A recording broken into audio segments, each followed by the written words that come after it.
In 2004, MTV introduced the world to Pimp My Ride, a reality show hosted by rapper Xzibit, who would choose one lucky contestant to receive a custom upgrade to their existing vehicle. While the over-the-top nature of these customizations made the show a global success, behind the scenes, the show's creators have been embroiled in accusations of fraud, criminal labor violations, and even murder. But before we get started, be sure to subscribe to the Weird History channel and leave a comment to let us know what other reality show horror stories you'd like to hear about. Yo, dog, we heard you like Weird History, so we put our YouTube channel in your car so you can listen while you drive. Or, you can watch it at work or school or the bathroom.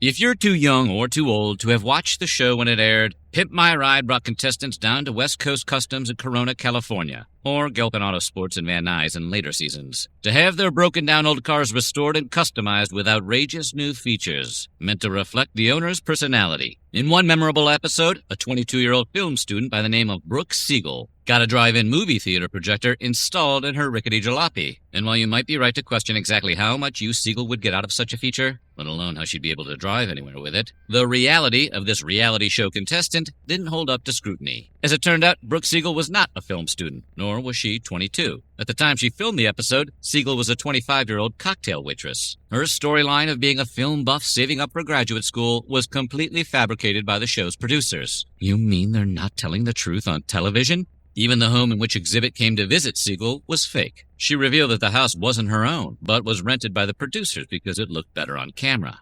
Siegel claims to have filmed her reaction to seeing her souped-up set of the wheels 10 times before ever actually laying eyes on it. When she did finally see it, she was anything but excited. She later described the car as Barbie's dream car from hell, calling out its ugly neon pink and turquoise paint job, as well as its unwieldy video projector and popcorn machine. Seth Martino, a so-called candy enthusiast, claims producers concocted the story about him having a sweet tooth and leaving candy wrappers littered about his car. I know I'm fat, Martino later said on Reddit, but they went the extra mile to make me look extra fat by telling the world that I kept candy all over my seat and floor, just in case I got hungry. Then gave me a cotton candy machine in my trunk. Martino's experience might be the only time anyone has ever been bullied by a custom car. And when contestant Jake Glazier saw his pimped-out 1986 Buick Century, his reaction apparently didn't make for good television. Glazier later told the Huffington Post that he was given a subtle, intimidating pep talk by Big Dane, one of West Coast Customs' more colorful employees. He claims Big Dane walked him around the shop for several minutes, emphasizing how much work they'd put into his car and how freaking enthusiastic he should be in return. Big Dane's alleged choice of words was much stronger, but you get the idea. Glazier got the idea too, and the world was gifted with his memified reaction. As if threatening him to be more excited wasn't enough, Glazier further claims producers encouraged him to break up with his girlfriend. Their rationale was that a single guy in desperate need of having his car officially pimped to pick up women would make for a much better episode. And that may have been true, depending on whether you think creepy and sad is entertaining. While having a cotton candy machine in your trunk or a pop-up champagne bar in your back seat may seem like questionable but fun ideas, the truth is they were only designed to work while the cameras were rolling. For example, the cotton candy machine in Martino's car was constructed without a lid, rendering it all but useless. Unless, of course, you enjoy detailing your car with layers of spun sugar and tons of ants. And the champagne bar, which could have been seen as an implicit endorsement of drinking and driving, was promptly removed after filming. Producers realized that if the car or its owner wound up in a DUI crash, they might be held legally responsible. There's some deep thinking. It would have been hard to deny that they had installed that mobile bar, considering they had done it on television in front of millions of witnesses. In addition to having his 1989 Nissan Maxima outfitted with a useless cotton candy machine, Martino told the Huffington Post that the show also had to remove the bodacious gull-wing doors they'd installed, because the pistons required to lift the doors prevented them from installing seatbelts in the back seat. While that is unsafe, it's a small price to pay for a car that looks like it was part of a massive cocaine debt. Martino also couldn't use the LED lights that were installed in the vehicle's seats, which would get so hot he was concerned they might burn people or start a fire. And that cool-looking robotic arm wasn't hardwired into the car at all, but controlled by a guy typing commands into a laptop just off-screen, meaning it was nothing more than a TV prop. Meanwhile, Brooke Siegel had to get her theater projector removed immediately after filming because it was not even close to street legal. Now you may be wondering why Siegel, Martino, and several other contestants didn't just sell their cars to collectors after the show turned them into flashy, undrivable paperweights. Sorry, chum. Pimp My Ride was way ahead of you. Since the conceit of the show was that contestants were being given their dream car, the producers didn't want these personalized rides ending up on eBay. To avoid this embarrassing inevitability, each contestant's contract stipulated that they were not allowed to sell their cars. Period. However, Siegel found a particularly clever workaround. She filed paperwork at the DMV to officially gift the car to her boyfriend. He then sold it for $7,500.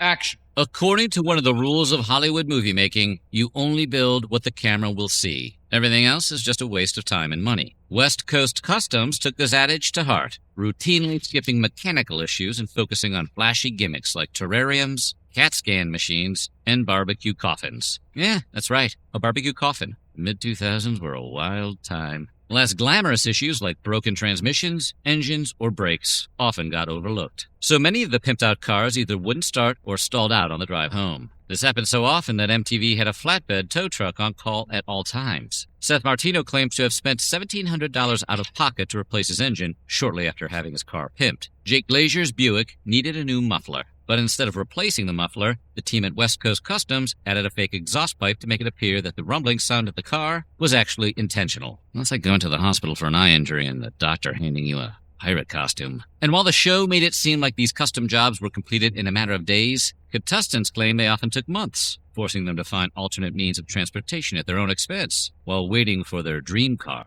Despite the lies, coercion, and mechanical failures, most contestants look back on Pimp My Ride with fond memories.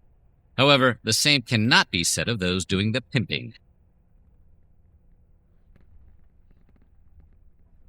Mauricio Hernandez, a former West Coast Customs employee, told NPR that during his 5 years working at the auto shop for Pimp My Ride, he would routinely work 60 to 70 hours a week, for no overtime pay or benefits, all for below minimum wage. The shop seems to have preferred to hire undocumented workers like Hernandez because they are easily exploitable. They fear they can't complain or report labor issues to authorities because they were employed illegally. In 2014, the United States Department of Labor found that West Coast Customs had violated the Fair Labor Standards Act by not keeping proper records of employee hours worked, coercing unpaid overtime, paying below minimum wage, and falsely classifying their on-site exclusive long-term employees as independent contractors, all illegal practices under United States law. West Coast Customs founder Ryan Friedlinghaus chose not to fight the findings in court and instead opted to pay $157,592 in back wages to employees and $16,830 in civil penalty fines. When Entertainment Scoop asked Friedlinghaus what it took to be a West Coast Customs employee, he indicated the two best qualities were working unscheduled overtime and doing whatever we asked them to do. So that's what an asshole sounds like. Meanwhile, Hernandez told NPR that his biggest regret about working those crazy hours was that he missed out on his kid's childhood. According to the U.S. Department of Labor, West Coast Customs is now in full compliance with state and federal law. But Friedlinghaus wasn't the only person affiliated with Pimp My Ride who ran afoul of the law.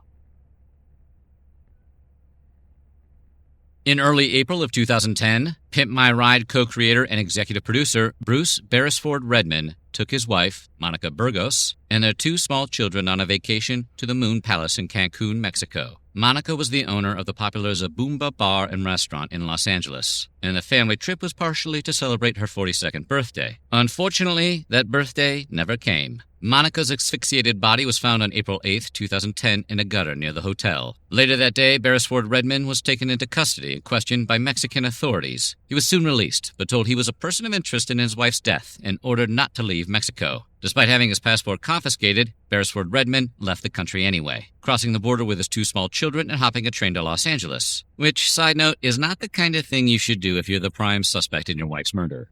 I didn't kill my wife. I don't care.